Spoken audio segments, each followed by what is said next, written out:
All right, I do believe that we are ready with new Super Mario Bros. Canonless, run by mchan338. Welcome to the stream, mchan.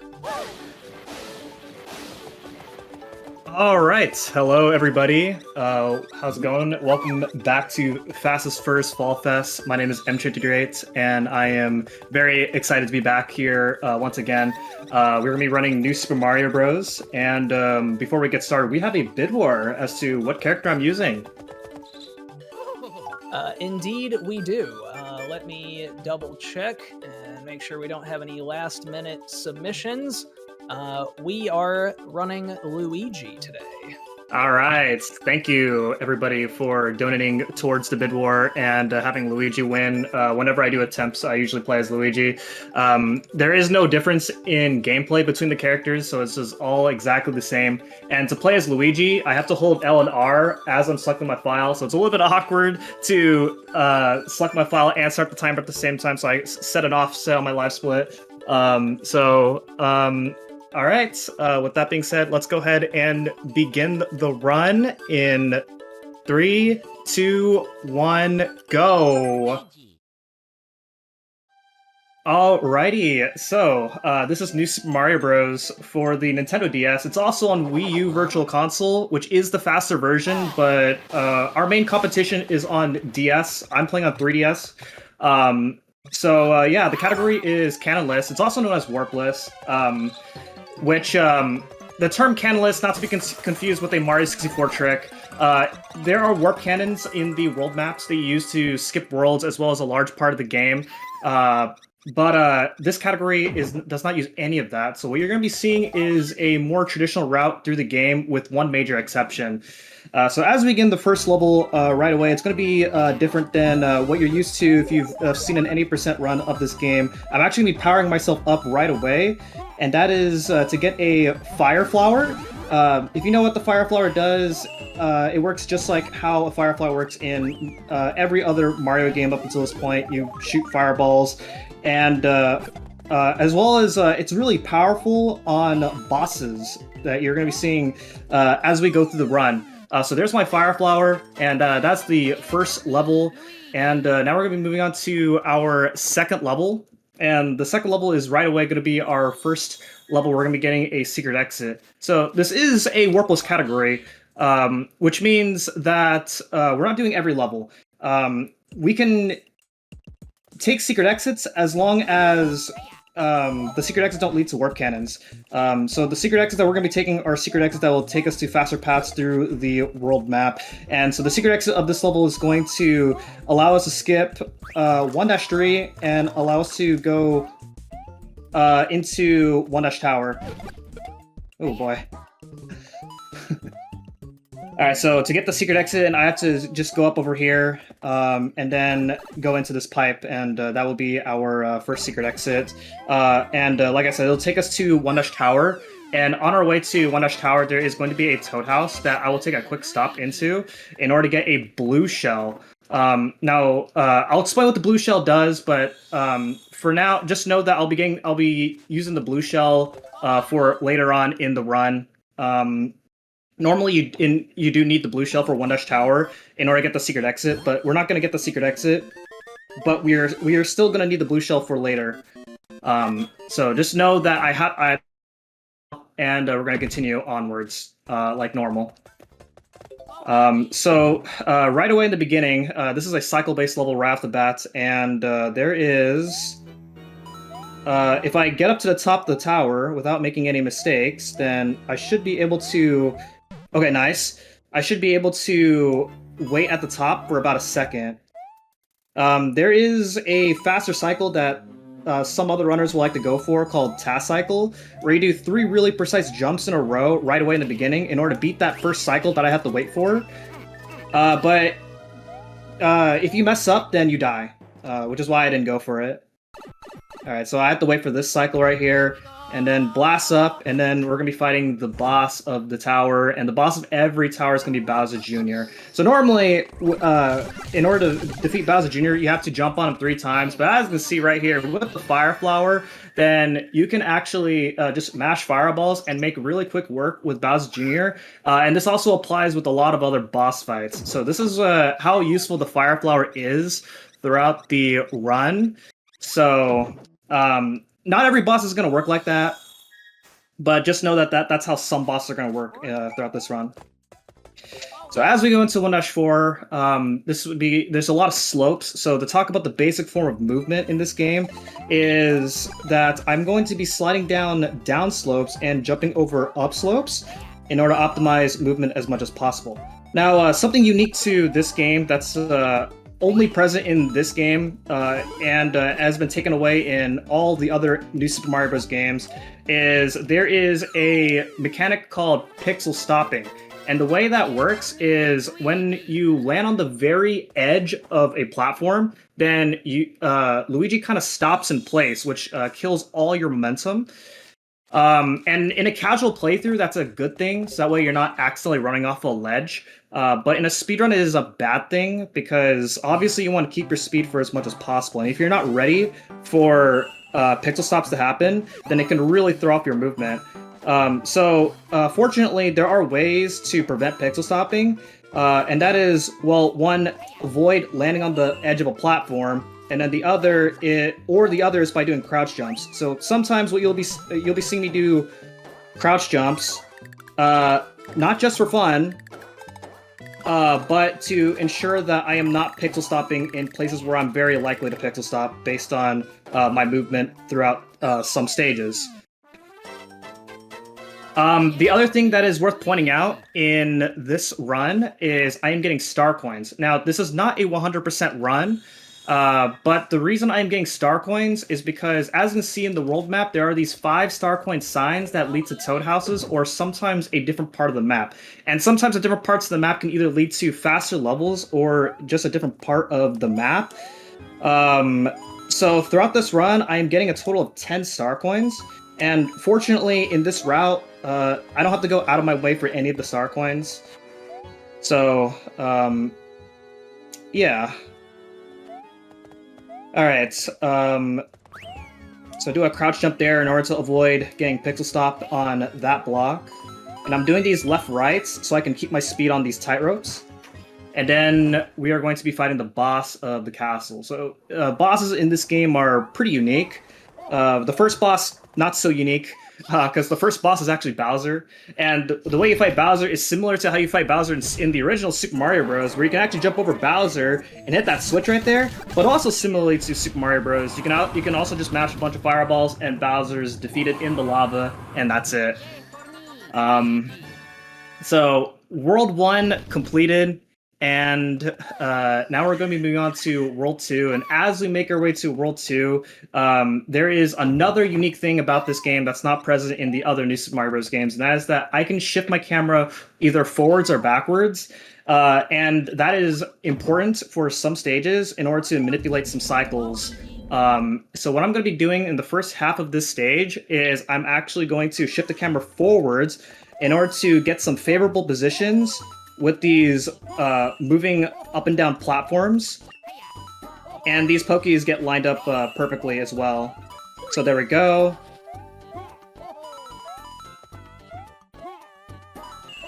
Jump over that Pokie right there. To get fireworks in this game, I have to end the level with the last 2 digits matching, which is important in this level because, as you can see right there, I got a 267. If I made a 1 in-game second mistake, then I would have gotten a 266, which would have gotten me fireworks. And that obviously is slower. So very important that I played that level as well as I did there. And now we're moving on to 2-2. And similarly to 2-1, I am going to shift my camera forwards. And that's because if I'm running at full speed like this, then that Lakitu will actually throw that spiny shell right on top of me if I was running at full speed without shifting the camera. So I did that to manipulate the position of the spiny.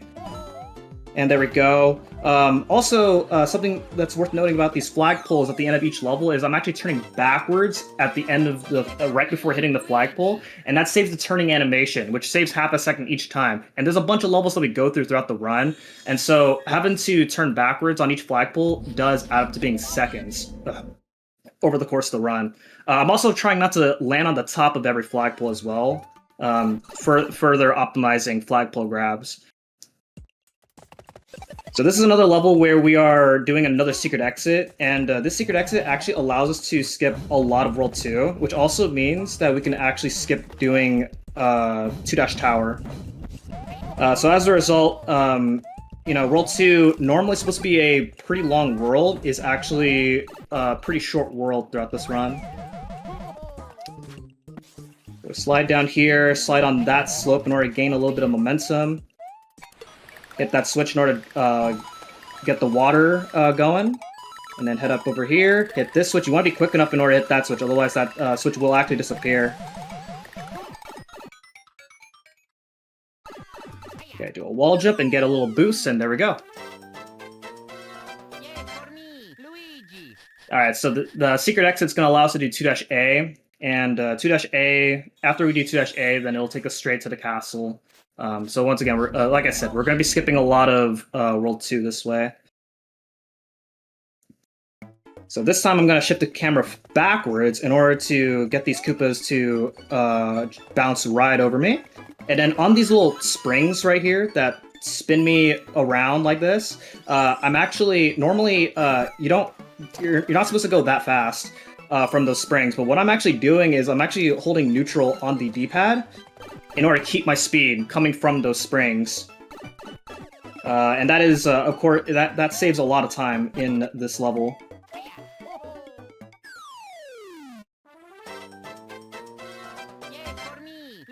Alright, so now we're going to 2-Castle, and so 2-Castle has a ton of these spiky balls that I have to dodge. So let's see how this goes. And also, while we're going through 2-Castle, I should also point out that in the world maps, you're seeing all these flying blocks moving around the maps, and that actually matters when trying to optimize your times, because if the next part of the level is like really far away from one level to another, then that could actually it can actually waste like seconds if you're if one level is like really far away from one stage to another. So right here, I'm going to, if I crouch on that corner, then I just clip right through that spot, and it actually saves more time than it looks, because normally what's supposed to happen is you're supposed to hit that switch, which will form that mound on the bottom, and then you have to dodge a spiky ball. And so that clip actually saves more time than it looks, and it's not very hard to do. Alright, so the boss is Mummy Pokey, and normally there's some RNG with this fight, but if you have the Fire Flower, then, well, what RNG? So, there we go, really simple fight. Otherwise, a pretty annoying fight to do. So, there we go. World 2 now completed, and now we're moving on to World 3. And World 3 is a beach-themed world. And if you're familiar with how beach worlds work in Mario games, then you know that there's going to be water levels involved. And so this will be our first instance of a water level. And this is where we're finally going to use that blue shell that I picked up early on. Because the blue shell actually allows us to swim really fast in the water. So here we go. So normally, you don't swim this fast. But with the blue shell, you actually have more control in the water, as well as allow us to swim really fast. And also, if I do this correctly... Nice! I can manipulate getting a blue shell from that roulette block. And having that second blue shell is going to be pretty important. It's not required, but it allows us to save time later on in the run. So there's the power-up routing in this category is really precise. It's also worth noting that in this game, there is actually no flying power-up. It's all pure platforming. So you will not be seeing any like flying over stages like in a lot of like modern 2D Mario games.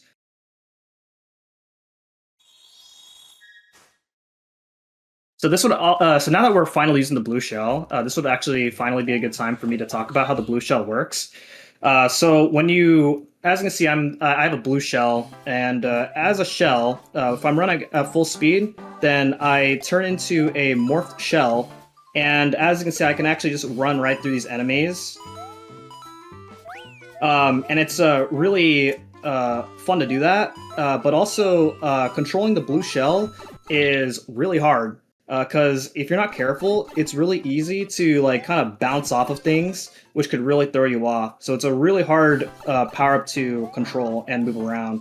And it's definitely one of the things that separates different tiers of runners in this game. Because the other optimization I'm doing with the blue shell is anytime I'm jumping, whenever it's safe for me to do so, I'm actually letting go of the run button in order to unmorph from my shell and jump, because morph shell form, morphing into a shell is actually slower than full run speed. So I'm trying to unmorph my shell when I'm jumping in order to gain a little bit of speed.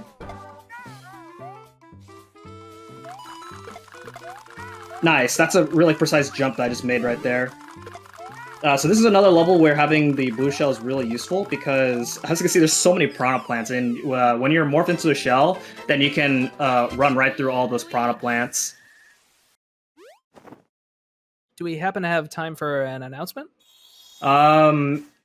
Sure. Thank you all for being here. Be sure to take a few minutes to shop our brand new Fall Fest 2025 merch collection at Timberwolf Trading all weekend long. We have 5 new shirts as well as an amazing assortment of stickers and art prints, all created by artists from the Fastest First community. A portion of each sale of these items will be donated directly to Trans Lifeline, and worldwide shipping is available. This collection will only be available until the end of the marathon, which is rapidly approaching, so make sure you don't miss out. Use the command !merch in the chat for a link to the event store, or visit timberwolftrading.ca/pages/fastestfurs. All right, yeah, thank you very much. All right, so as you can see, the big fish that you saw it earlier in 2-A as well. It's back in this level. With the blue shell, he's really not very painful to deal with, because when you're morphed into shell, he just runs into you while you're in the shell. Now, the other thing that the blue shell can do is when you're crouch, then you can actually not take damage while you're crouching, and I'm gonna be abusing that here in this level. So watch this. So that's normally not supposed to happen. But I'm actually crouching and sliding into those skewers while I'm still crouched in order to not get hit by those skewers. Otherwise, you have to wait for a bunch of cycles in this level. Now, I could also do the same thing here, but I have to wait for a later cycle anyway, so it's just not really worth doing. Alright, there we go. So coming up is the boss of 3-Dash Castle, which is Cheap Skipper. And Cheap Skipper is unfortunately a major RNG part of the run, because when he jumps is random. So let's see what happens here. Ooh, that's a good pattern. Thank you, Cheap Skipper, for blessing this run. So sometimes you can take much longer than that, and then you just waste a bunch of time, and there's not much you can do about it. Additionally, you have to wait for additionally, you have to watch for the cheeps that are jumping from the water as well, because they can also hit you. The best RNG is when he actually jumps right away, which he didn't do it. He didn't do it right away, but I still got a really fast fight. So, okay. Now you're gonna notice I'm in World 5 and not World 4. What's going on with that? Well, if you pay attention to the world map, you're gonna notice that when I was in World 2, I had the option between going to World 3 or 4. And to get to World 4, you have to meet a very specific criteria, and that is by beating certain bosses as Mini Luigi. Now you will be seeing the Mini Mushroom in this run.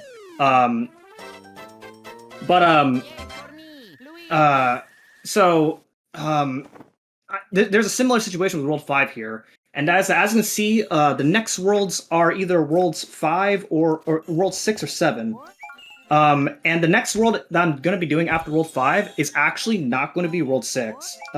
World 6 is really slow.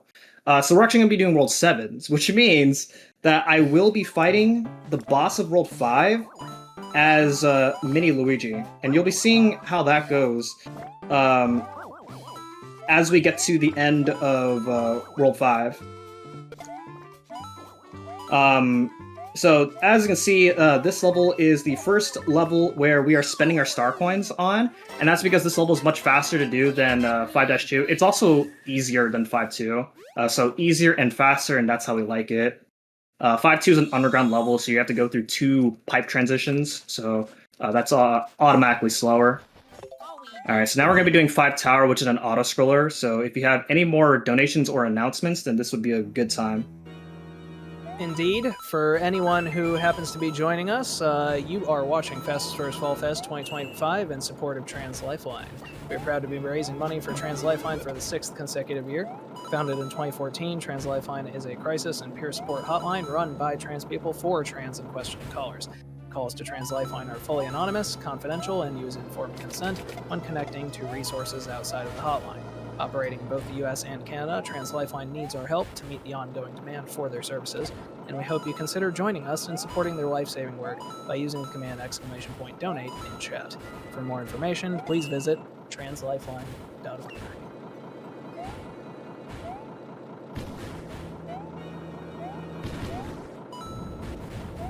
Do we actually have just a little bit more time?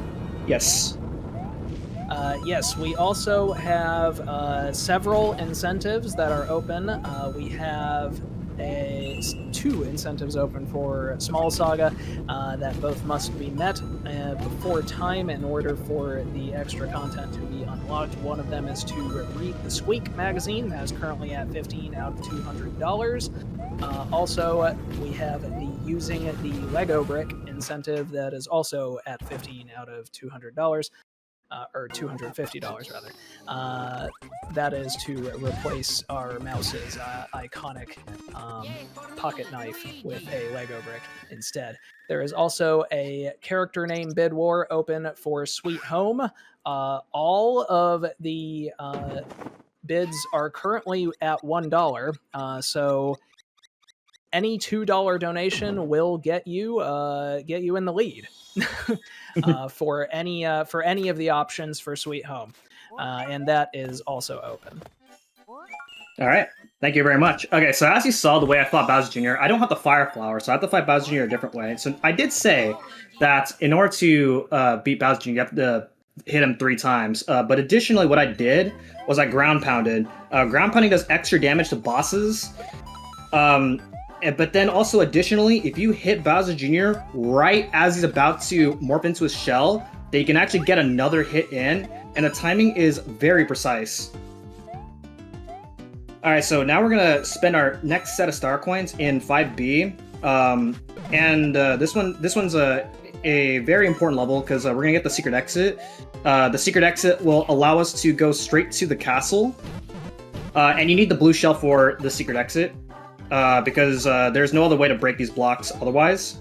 So that is the only required part where we need the blue shell for this run. And the second, like I said, the second blue shell is going to be used to save time later on. Yeah, so now we're going into 5 Castle. And so 5 Castle has another roulette block, much like in 3-1. But the power-up I'm going to be getting this time is going to be a mini mushroom. So the roulette block's going to appear halfway into the level. So for now, I have to go through all these piranha plants and dry bones here.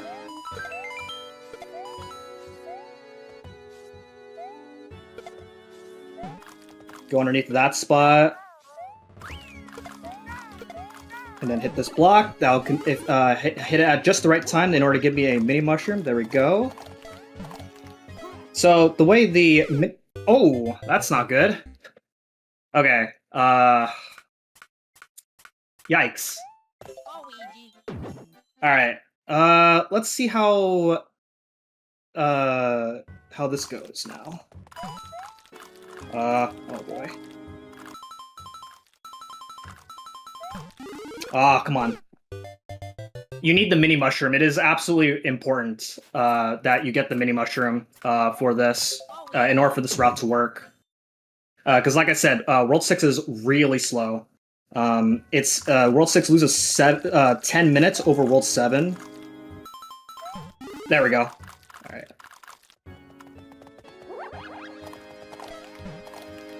All right, let's be a little more careful this time. I'm gonna play this part safe since I died. Okay, there we go. Little unfortunate, but what can you do? But yeah, so like I said, World 7 saves 10 minutes over World 6, and the reason World 6 loses that much time is because World 6 has no secret exits that allows us to skip anything in World 6. World 7 does, so it's automatically faster to do. Unfortunately, the way we're going to be doing World 7 is the hardest part of the run. So hopefully we go through it just fine. I already died twice, so we'll see. So we gotta fight PD Piranha's Mini, and so this is how you're gonna get to World 7. And that's by beating PD Piranha as Mini. Usually not super hard, but with the Mini Mushroom, it's really terrifying. So the way the Mini Mushroom works is, as you can tell, I'm very fragile, you jump really high, and you have lower gravity, so it's really hard to control. And I need this power-up for 2 levels in World 7. One for the secret exit of 7 Ghosts, and the other for 7-4. So I have to keep the Mini Mushroom for a very long time. So as you can see, I'm doing a safety save, because if I lose this Mini Mushroom, the route will not work. Because if I die, then I will not have the Mini Mushroom anymore. So it is imperative that I keep it. So as a result, this is going to be the hardest part of the run, the entirety of World 7. Okay, very nice.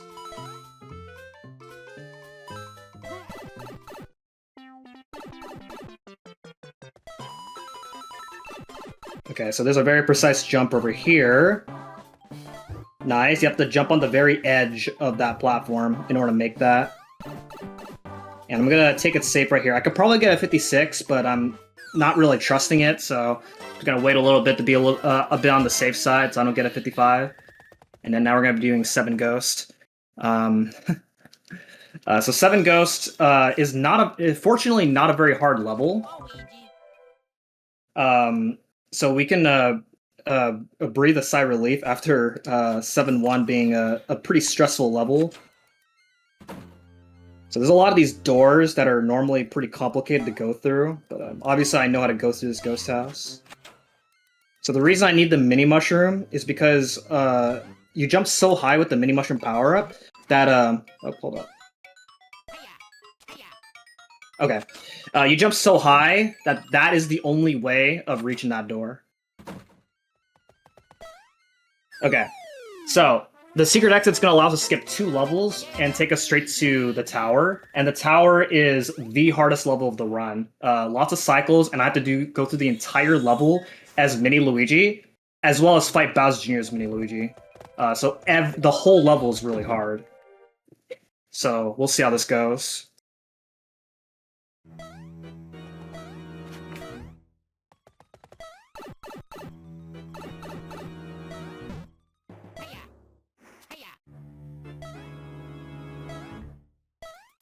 I gotta make this cycle, hopefully. Uh-oh. Oh, that's not good. Okay. I'm gonna play this level out as normal, because I actually have a backup save file. Because in preparation that this might happen, and unfortunately, it did happen. So it's gonna make this run technically invalid, but my only other option would be to find a Toad House somewhere, or go back to 1-4, because 1-4 does have a Mini Mushroom. But that is gonna lose way too much time. So I'm just gonna play this level out like normal. That is really unfortunate. What my I was ready to beat that cycle, but my jump did not go through, unfortunately. This is a really hard marathon category, so I was expecting some things to go wrong in in this. Marathons are their own breed for sure. Yeah. Okay, one of these is a mushroom. I know that for sure. No? Oh, there we go. So as soon as I beat this level, then I'm going to load my backup save file. So we can continue the run from there, because you absolutely need the mini mushroom for 7-4, the next level after this.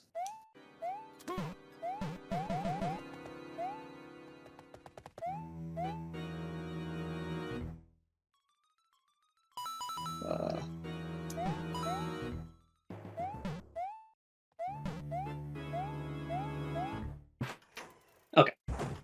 So unfortunately, you know, the Bowser kill with the mini mushroom would have looked really cool if I were to do it. But unfortunately, I'm not going to be able to show it off in this run. You know, very, very unfortunate. But you know, it is what it is. So I'm going to go through this as normal. Alright. So we're going to load off my backup save file here, which is this file. And then now we're back on track.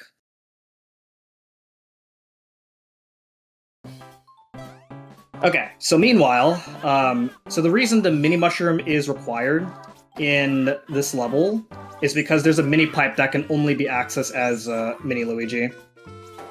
So, very important. Like I said, easily the scariest part of this run. So, you know, the fact that I'm running a category that's this difficult in a marathon is, you can call me crazy. Okay, so at this point, I no longer need the mini mushroom to do 7-Dash Castle, but I'm still going to keep the mini mushroom because there are a couple jumps that save time with the mini mushroom. In this level, I have to ride a block snake throughout the whole level, and there's not really a way for me to skip it, so you can read more donations or announcements. Of course, I would like to remind us about our open incentives. We do have a naming bid war open for Sweet Home that is up in the third run from now. The third run after this run's conclusion is Sweet Home, that currently has a character name bid war open, and it is anybody's game. Also, we have 2 open bid wars, or not bid wars, rather just target incentives for Small Saga to read the Squeak magazine. That is currently at 15 out of $200. And also, we have the using the Lego brick incentive, which is at 15 out of 250.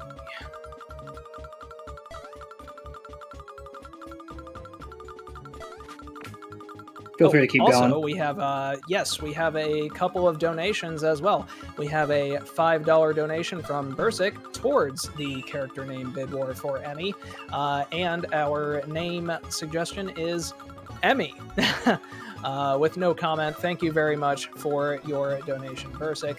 And we have another $5 donation towards the character name bid war towards Asuka, naming the character Samus. Also with no comment, thank you very much for your $5 donation, Bursic.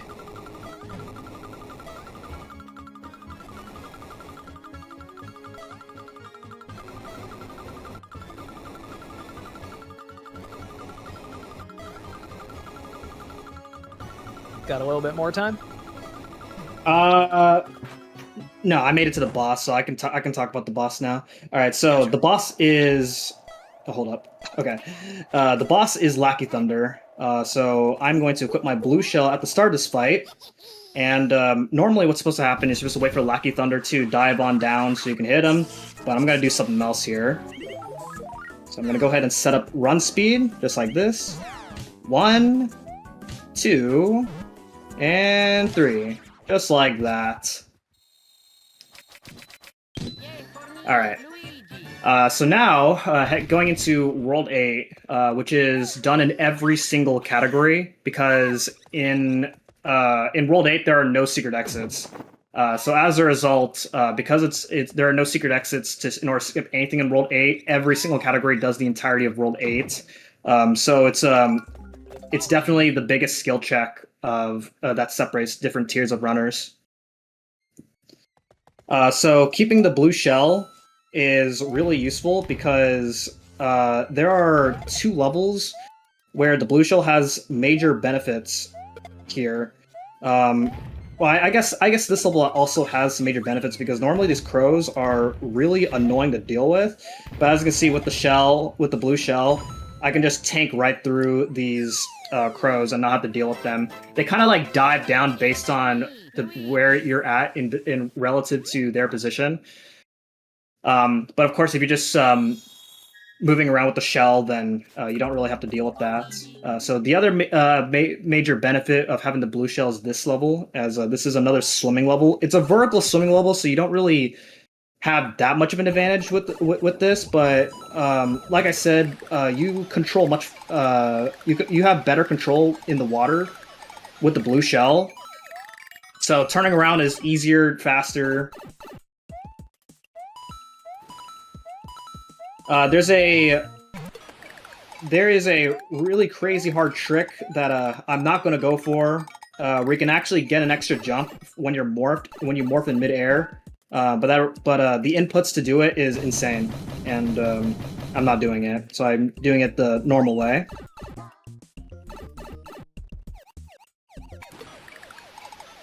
Sometimes that skeeter up there can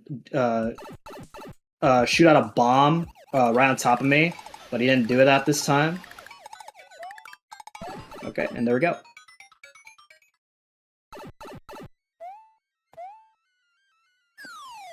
Alright, so now coming up is 8-Tower, and there are a lot of cycles to have to try and make. So here we go. This level is really hard, and hopefully I can keep my blue shell, because it would save a lot of time in the next level.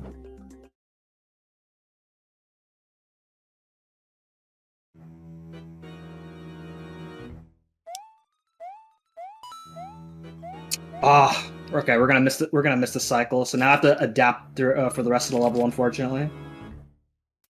Man, those first set of jumps are really precise to make.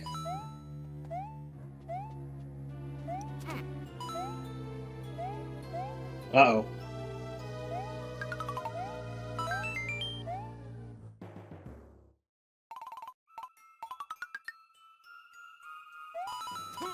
Yeah, this is a really hard level to do really well. But it is really satisfying if you can get it. Hit that dry bones. Okay.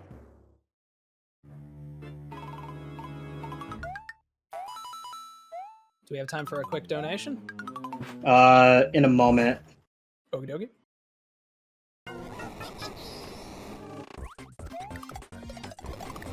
Okay, so this time Bowser Jr. is going to do something different. And that is that he's going to throw a shell. But you can throw a shell back at him, so that way you can knock him over and hit him. And then, similarly as to what I did in 5-Tower, I jump on him right as he's about to morph into a shell in order to get another hit in. And the timing's really precise.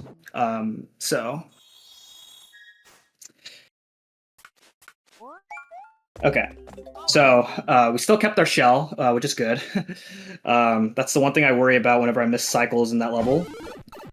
And so having the blue shell saves like 30 seconds in this level because the first half of this level is a vertical swimming level, but then the second half is a horizontal swimming level, or a horizontal swimming section, and you swim really fast in this upcoming section where you're going to be chased by this giant eel. So I'm just swimming here, so yeah, you can go ahead and read more donations. Of course. we have a massive $100 donation from Michael McCaw towards the Reading the Squeak magazine incentive.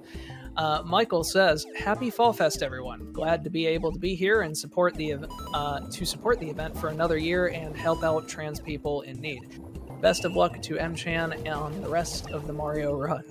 Thank you very much. Incidentally, a quick update on that incentive. The Reading the Squeak magazine is now at $115 out of $200, so we are pretty close. That is only $85 left to go.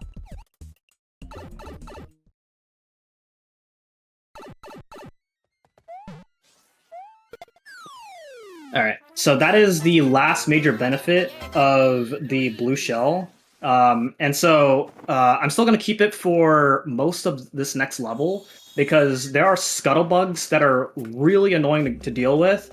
And then after that, I'm going to get rid of my blue shell, because the rest of the levels of this run will not have very much major benefits. And in those levels, the blue shell kind of poses a disadvantage and an advantage. So I'm going to lose the blue shell at the very end, and then go with and then switch to the fire flower for the rest of the run. There we go. So that hit was intentional, so I don't have the blue shell. I personally think that the last set of levels are easier this way. There are some runners that will try to keep the blue shell for those levels, and it can pay off, but you have to be really good in order for that to be worth it. So in this castle, there are these blocks that will set the platforms in different positions.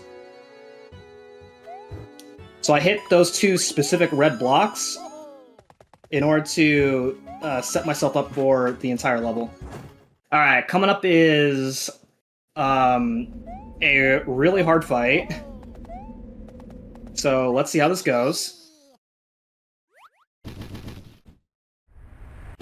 It's Dry Bowser. What do I do? Oh, I did it. Let's go. That is exactly how you would normally fight Bowser back in World 1, except you.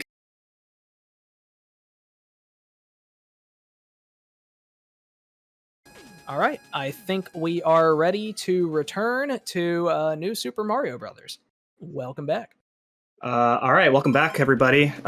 Sorry about that. I got informed that y'all missed the entirety of 8-5, so just for you guys, I will replay this level. So, all right, let's go ahead and resume in 3, 2, 1, go.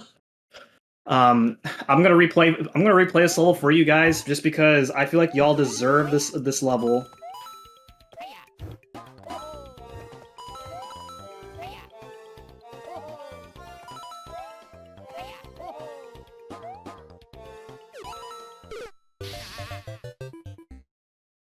Oh.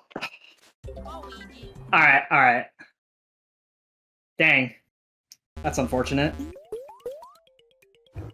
I wasn't expecting to land on that Koopa.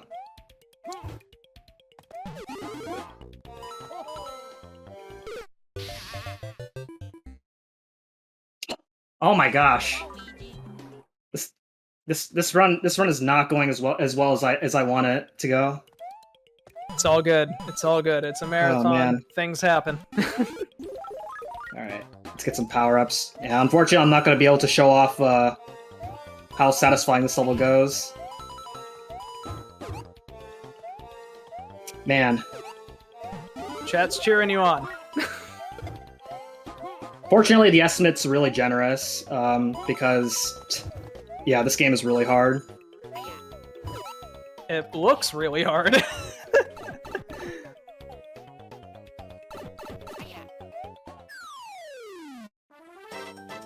Okay. Okay, back on track now. We are going to now move on to 8-6. 8-6 is a vertical level with lava rising. So here we go. Also, one really cool thing about this level is everything loops from left to right. So you can actually shoot fireballs to the right, and it will wrap around to the left side of the screen.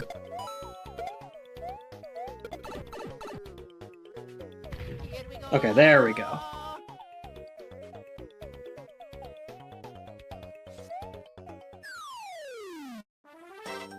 Okay, going into 8-7 now. 8-7 is another pretty tough level. It's also the first introduction to a star. So stars in this game make you invincible, but you can also move really fast with the star. But unlike in a lot of most other games, the star will only increase your speed if you're running on the ground.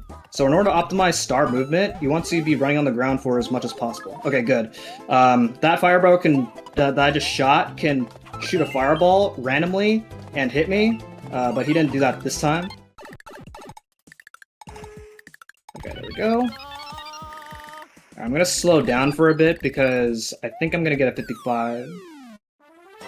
Alright, there we go. Alright, and now 8-8 is probably the most terrifying level in the entire game. And that is because, well, in terms of optimizing it, because there are random meteor rocks that come from the volcano, and where they fall is completely random. That right there, there was not much I could have done about that. So that was a little unfortunate right there. Okay, nice. Sometimes those rocks can actually hit that hidden block before the star actually appears, which would mean that you don't get the star. And fortunately that didn't happen, and there we go. Alright, so fortunately the RNG wasn't that bad. I only got screwed over just in that one part. And now we're going to be going into the second tower, and the second tower is another level where we're going to be riding the block snake. But there is a skip that hopefully I can do. It'll be pretty crazy if I can do it, but we'll see.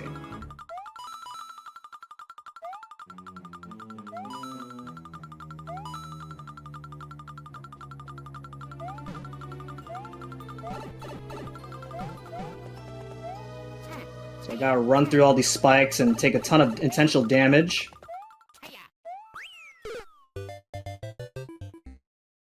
Oh, man.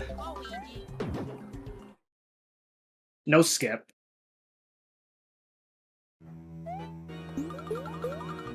But wait, the block snake's here now. Convenient. So that is actually intentional. That death is actually intentional. And that's to make the block snake advance further here. Otherwise you have to ride the block snake throughout the entirety of the level. And I have to ride the block snake. There is no skip, by the way. And so I just have to ride the rest of the way up on top. So you can go and read any donations or announcements. All right. If you are anything like me, at this late hour, you are quite sleepy, and you should pay our friends at Dragon Rose Coffee a visit as you watch Fastest First Fall Fest 2025, and get yourself some beans to help keep you energized.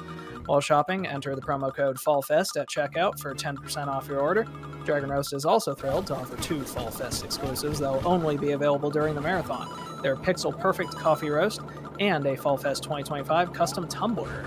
Dragon Rose Coffee will donate $5 to Trans Lifeline per bag of Pixel Perfect sold during the event, and $15 for every Fall Fest tumbler. Please visit their website, dragonroast.coffee, or use the command !coffee in chat for a direct link to our event store.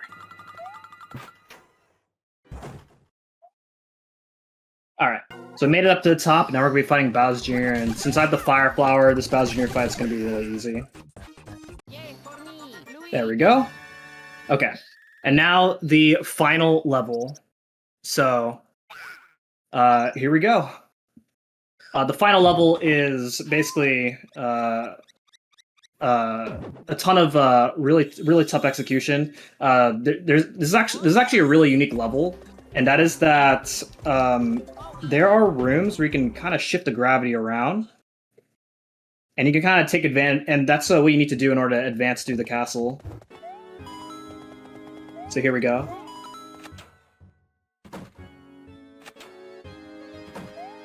So you go ahead and hit the switch over here. And that will shift the room upside down so we can go inside this door. And right here, I'm going to shift the camera forward so I can manipulate the cycles of these flamethrowers.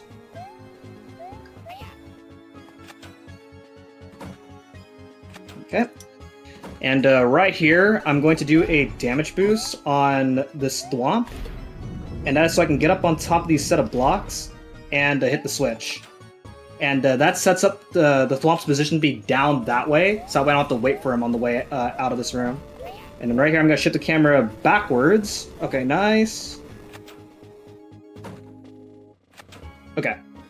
There's a really precise crouch jump that hopefully I can get. Nice. That is a lot harder than it looks.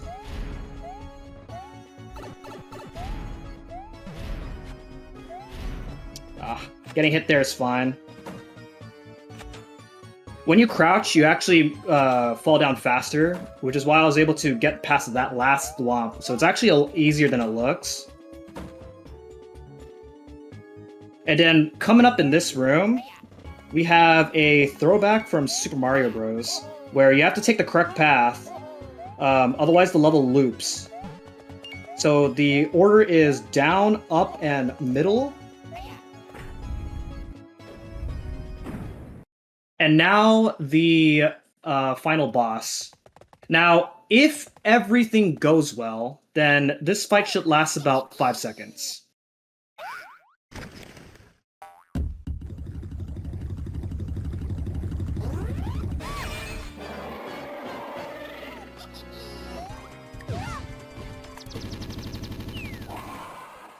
Time.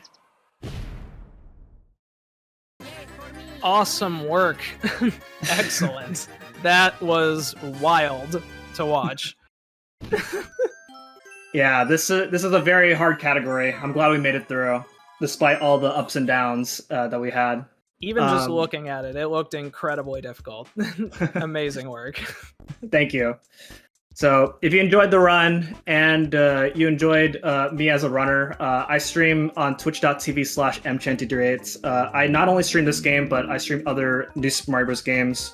You know, I don't have much else to say. Thank you, everybody, for watching. Thank you, OtterSparks, for being on host. I know I kind of talked a lot, so I didn't really give you much of a chance to... I mean, the game was going a million miles an hour. There's so much to talk about. That's it for me. Thank you everybody for watching, and enjoy the rest of the marathon. Fastest First is amazing, and the charity that we're raising money for is also amazing. So thank you everybody watching, and stay tuned for the next run. Thank you so much for being here and showing us.